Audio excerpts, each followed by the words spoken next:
Ia lalu juga menjelaskan secara rinci rencananya setelah Akademi Changhui memenangkan turnamen tersebut. Nanti ketika Bibi Dong mendekat untuk memberikan hadiah kepada tim yang juara, maka pertahanannya pasti akan terbuka. Selain itu, karena yang ia dekati hanya sekumpulan orang dengan 4 cincin roh, maka ia akan menurunkan kewaspadaannya. Saat itulah rencana terakhir mulai dijalankan. Dalam kendali pikiran Xinian akan memerintahkan salah seorang anggota Akademi Changhui yang memiliki kemampuan untuk menghapus kekuatan roh pelindung seseorang meski cuma dalam waktu singkat. Setelah itu, anggota yang lain akan mengisolasi area tersebut menggunakan teknik roh mutasi pemisah dimensi guna menghalangi bala bantuan yang mungkin bergegas datang. Dilanjutkan dengan mengeluarkan beberapa portal penghubung ruang yang dapat digunakan untuk menteleport para master roh yang telah ia siapkan untuk mengeksekusi pemimpin dari balai roh pelindung tersebut. Dengan demikian, sekuat apapun Bibi Dong, ia tak akan mampu bertahan dengan serangan yang bertubi-tubi dari para master roh. Kemudian Tang Hao menegaskan bahwa rencana ini hanya bisa dijalankan jika tim Akademi Changhui memenangkan turnamen.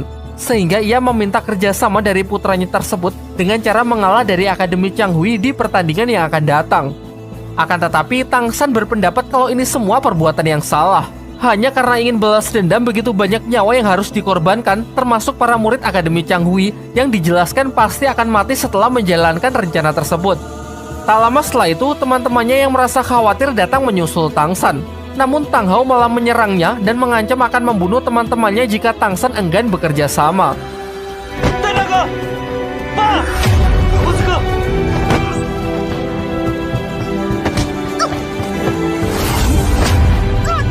Akan tetapi, hal ini justru membuat Tang San sadar kalau ia sedang berada di alam ilusi yang diciptakan oleh Xinian. Dikarenakan kemampuannya tersebut hanya untuk mengendalikan pikiran tanpa bisa membaca ingatan. Oleh sebab itu, Xinian hanya dapat meniru ayahnya secara fisik, bukan sifat dan kebiasaannya. Sampai akhirnya Xinian menampakkan dirinya dan beralih rencana untuk membunuh Tang San. Meskipun sudah keluar dari dunia ilusi, kekuatan mereka masih terpaut terlalu jauh. Beruntung, sekali lagi kekuatan dari sang ibunda yang berada di dalam diri Tang San membantunya dan berhasil memojokkan Xinian. Akibat Xinian yang telah dikalahkan di dalam dunia ilusinya sendiri, di dunia nyata dirinya terlihat seperti orang linglung. Hal ini juga membuat para murid Akademi Changhui terlepas dari pengaruh kekuatan pengendali pikirannya. Si Q yang mengetahui hal ini langsung cus ke lokasi dan memutuskan untuk mengundurkan diri karena merasa sudah tidak ada gunanya lagi ia mengikuti turnamen. Sementara itu, diperlihatkan kakek Dugu yang tengah bersiap melakukan penyergapan kepada Master Krisan bersama Master Roh dari klan Kibau. Di sini Ayah Ning Rongrong mengungkapkan alasan ia setuju untuk bekerja sama mencegah pemberontakan adalah agar bisa menjalin hubungan yang semakin kuat dengan balai roh pelindung. Tak lama setelah itu, orang yang ditunggu akhirnya muncul.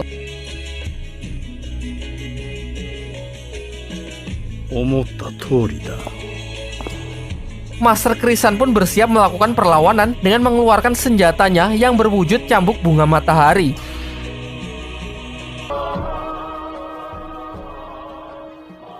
Meskipun kalah jumlah dengan pertarungan 3 lawan 1, terbukti kekuatan Master Krisan masih mampu mengimbangi mereka.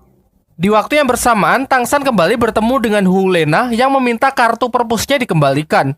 Di sini Lena sedikit kesal karena Tang San membohonginya dengan mengatakan hanya ingin menyelidiki percintaan Bibi Dong dengan Master Xiao, namun kata petugas perpus ia malah memeriksa catatan rahasia milik balai roh pelindung.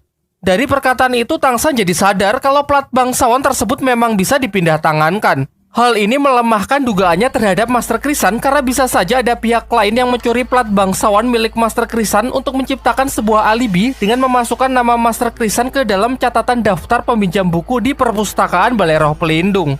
Cukup masuk akal karena seorang penjahat pasti tidak akan menggunakan identitas aslinya untuk menjalankan tindak kejahatannya. Singkatnya, Hu Lena menyiratkan mungkin saja Master Hantulah yang meminjam plat milik Master Krisan, mengingat ia merupakan orang terdekatnya. Mereka pun bergegas pergi menemui kakek Dugu demi menghentikannya bertindak lebih jauh untuk menghakimi Master Krisan. Beruntung Tang San tiba tepat waktu dan masih sempat melerai mereka sebelum ada yang terluka. Tak lama setelah itu datang juga Bibi Dong yang langsung membungkam mereka semua. Selepas itu, Tang San, Xiaowu, Hu Lena, dan Dai Mumbe menjelaskan kepada Bibi Dong bahwa ada seseorang yang merencanakan pembunuhan terhadap dirinya. Ia menduga kuat kalau Master Hantulah yang telah berkhianat. Namun Bibi Dong terlihat sama sekali tidak terkejut mendengar penjelasan itu. Ternyata ia sudah tahu lebih dulu dan sengaja membiarkan rencana tersebut tetap berjalan demi mengumpulkan orang-orang yang ingin membunuhnya. Di sini ia malah salvok dengan Xiaowu dan mengatakan kalau ia sangat tertarik dengan Xiaowu. Ketimbang info pembunuhan tersebut, ia justru lebih terkejut dengan Tang San yang bisa berteleport menggunakan bunga di ruangan Master Krisan, karena alat itu sudah diprogram sehingga hanya bisa digunakan oleh dirinya, Master Krisan, dan siluman roh saja. Pembicaraan pun ditutup dengan Bibi Dong yang menjamin bahwa seluruh tim akademi yang menghilang semuanya masih hidup dan akan dilepaskan setelah turnamen berakhir. Kembali fokus membahas turnamen. Setelah mereka keluar, Hulena menyarankan agar tim Sri Lanka menyerah saja dalam turnamen melawan tim Balai Roh Pelindung. Karena Siyu, sang ketua tim Balai Roh Pelindung, adalah seorang psikopat yang sangat kuat. Namun tentu peringatan itu sama sekali tak menggoyahkan tekad Tang San yang percaya bahwa menjadi seorang Master Roh artinya menentang takdir. Bukannya cuma rebahan sambil stalking IG mantan yang sudah punya 2 anak. Singkat cerita, tibalah tim Sri Lanka menghadapi pertarungan terakhirnya. Sebelum naik ke arena, mereka pun briefing sembari mendengarkan pidato singkat dari para gurunya. Master Xiao memberikan wejangan-wejangannya mengenai kesiapan mereka menghadapi kehidupan yang lebih keras di luar sana. Sementara Pak Kepala Akademi menyatakan kalau kini semua murid telah dinyatakan lulus dari Akademi Sri Lanka jurusan Teknik Roh Pelindung dengan predikat cum laude. Sedangkan Guru Liu Erlong tidak diberi kesempatan untuk bicara karena statusnya yang masih guru honorer dengan gaji yang jauh dari UMR. Sekilas juga diperlihatkan flashback momen-momen ketika para murid baru mulai masuk di Akademi Sri Lanka yang membuat suasana semakin haru. Setelah meneriakan yel-yel, mereka pun bergegas naik ke arena untuk menghadapi pertandingan final melawan tim Balai Roh Pelindung. Peraturannya masih sama, semua anggota boleh berpartisipasi dalam pertarungan. Tim Sri Lanka full squad melawan full squad juga, meskipun sebenarnya cuma 3 orang karena yang lain hanya sebagai figuran semata. 3 orang tersebut meliputi ketua tim yang bernama Siyu, sebelah kanan si Raja Api, dan juga Hulena. Seusai bertatap muka saling mengintimidasi, mereka pun mulai merapatkan formasi. 4 orang figuran dari tim Balai Roh Pelindung pun maju sebagai serangan pembuka dan tentu berhasil disingkirkan dengan sangat mudah. Bahkan si ketua pun tak segan melempar rekan-rekannya tersebut karena menganggap tim sebenarnya hanya mereka bertiga. Selepas itu, Tang San pun langsung memberikan perintah untuk memulai serangan. Seperti biasa, Ning Rongrong bertugas memberikan dukungannya kepada para striker. Sedangkan Mang Hojun dan Xiao mencoba menekan musuh dari samping membuat mereka harus berhadapan dengan Hulena.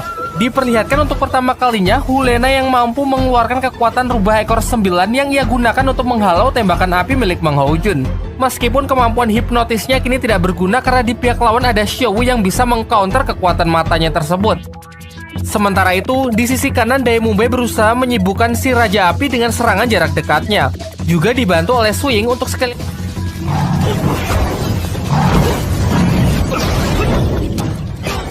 Dan benar saja, dalam strategi ini Tang San bertugas untuk menahan sang ketua tim Balai Roh Pelindung. Terlihat Siyu tinggal seorang diri yang langsung mengeluarkan senjatanya berupa belati bulan sabit ganda yang mampu ia kendalikan dari jarak jauh untuk menyerang Tang San.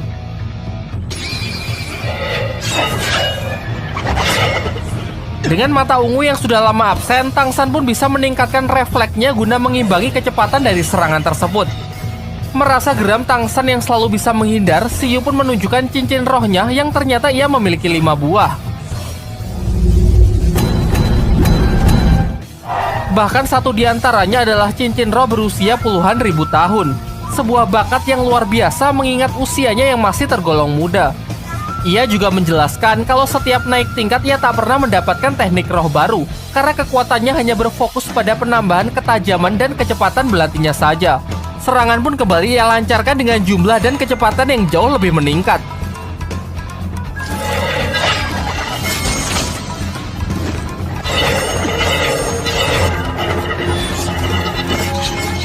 Di sini Tang San pun terlihat mulai kewalahan sehingga mendapatkan sedikit goresan yang melukai lehernya. Giliran Oishike beraksi mencoba menghalangi pandangan lawan demi menyamarkan serangan bom peledak dari Ning Rongrong. Sayangnya dapat ditangkis dengan mudah karena belati-belati tersebut ternyata juga bisa berperan sebagai sebuah pertahanan. Kembali menyorot Hulena, Mang Hojun berusaha menyibukkannya dengan terus melancarkan serangan dari jarak jauh. Sementara Xiao mencoba mencari celah untuk serangan jarak dekat. Sampai akhirnya Xiao berteleport menuju si Raja Api yang sepertinya lupa kalau ini adalah pertarungan tim. Serangan kejut tersebut melemparnya keluar arena yang tanpa jeda langsung kena last hit dari Mang Hojun. Ternyata dari awal, Mang Hojun hanya digunakan sebagai umpan. Tujuan mereka sebenarnya adalah ingin bersatu mengalahkan si Raja Api terlebih dahulu. Kini selain Tangsan, tim Sri Lanka pun segera merapat untuk mengepung Hulena. Meskipun ia telah menelan kekuatan siluman roh puluhan ribu tahun sebagai cincin roh keempatnya, namun nampaknya 1 versus 6 bukanlah sesuatu yang adil dalam suatu pertempuran. Dan benar saja, sesaat ia lengah dan nyaris menerima ultimate dari Xiaowu.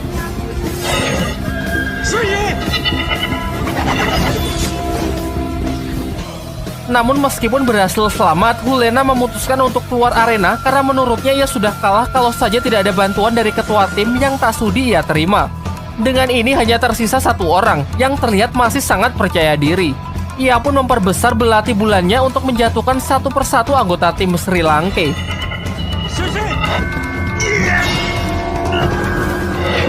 Menyadari peningkatan tersebut, Tangsan pun berteriak agar Ning Rongrong dan Oishike turun dari arena karena dikhawatirkan serangan berikutnya bisa membunuh mereka. Kini di pihak Sri Lanka tersisa 3 orang karena Mang Hojun telah kehabisan energi dan Suying yang sudah tidak sadarkan diri. Diperlihatkan Tangsan yang bergerak cepat menggunakan tulang roh laba-labanya untuk menghalau serangan yang mengarah ke Daimubai. Melihat kesibukannya melawan Tangsan, Daimubai pun coba mengambil peluang dengan mendekati lawan. Sayangnya hal itu percuma karena belati bulan tersebut sangatlah responsif. Sampai akhirnya seluruh tulang roh Tangsan satu persatu patah karena tak sanggup menahan tebasan belati bulan dari Xiyu yang semakin dipertajam. Di saat terdesak, Tangsan pun merasa tak punya pilihan lain selain menggunakan hantaman Palu Huotian demi menahan laju tebasan dari belati tersebut. Xiyu yang sempat terkejut membuka pertahanannya sendiri sehingga Tangsan mendapatkan kesempatan emas untuk menggerakkan sebuah pecahan tulang roh yang berserakan sebagai langkah sekakmat. Dilanjutkan dengan pencak silat Xiaowu yang langsung menghantam keras ke rahangnya dan melemparnya keluar arena. Dengan kekalahan dari sang tuan rumah, akhirnya tim Akademi Sri Lanka pun dinyatakan sebagai pemenang pada turnamen pertarungan tahun ini.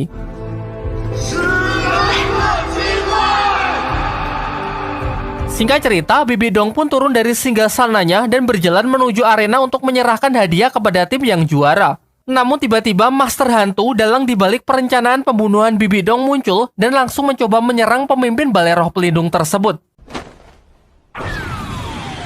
Ternyata rencananya yang telah berantakan tak menurunkan niatnya untuk tetap membunuh Bibi Dong.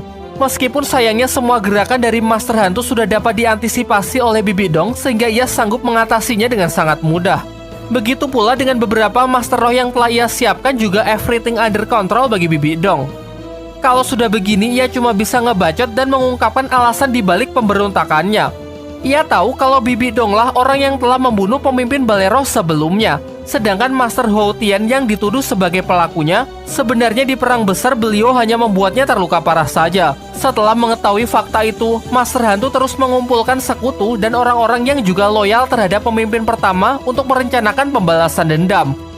Singkatnya kita diperlihatkan kekuatan Bibi Dong yang begitu overpower. Tanpa usaha yang keras, ia mampu meringkus semua pemberontak tersebut.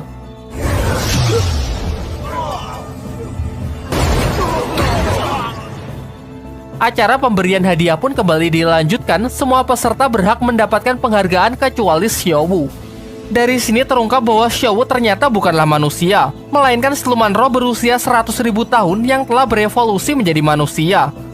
Xiaowu pun tak bisa menyangkal sedikit pun. Ia lalu meminta maaf kepada Tangsan dan teman-temannya karena selama ini ia tidak memberitahu mereka. Akan tetapi bodoh amat mau manusia atau bukan. Semuanya pun berusaha menolongnya meskipun sia-sia karena kekuatan dari Bibi Dong yang sangat powerful. Ia lalu kembali memperjelas bahwa semuanya akan ia lepaskan kecuali Xiaowu yang ingin ia jadikan sebagai pelengkap koleksinya. Tangsan yang berusaha melawan pun nyaris ia bunuh. Namun tiba-tiba serangannya bisa dihentikan oleh sebuah hantaman keras dari Palu Huotian. Dan sudah jelas hal ini menandakan kemunculan dari Tang Hao, ayah dari Tangsan yang sudah tidak bisa menahan diri lagi melihat putranya benar-benar dalam bahaya. Dengan statusnya yang dikatakan sebagai Master Roh terkuat di dunia dahulu, hanya dengan sekali serangan ia sanggup memukul mundur Bibi Dong yang membuat semuanya sangat terkejut. Tidak diperlihatkan secara utuh jalannya pertarungan mereka, karena Sin langsung berpindah memperlihatkan Tang Hao yang membawa pergi putranya dan Xiaowu ke tempat yang aman. Kemudian Tang Hou menceritakan asal-usul keluarga Tang San kepada Xiaowu yang mengungkapkan kalau ibu Tang San ternyata juga merupakan siluman roh yang telah berevolusi menjadi manusia. Kisahnya persis seperti Xiaowu. Singkatnya, ia pun menyarankan agar mereka berpisah sementara waktu, setidaknya sampai mereka sudah cukup kuat untuk bisa saling melindungi di kerasnya dunia dahulu. Singkatnya, Xiaowu lalu setuju dengan perkataan ayah Tang San. 打一架吧，没用啊。谁赢谁当老大，以后叫我小五姐。你快放手！所以说，你认识的也是封号斗罗。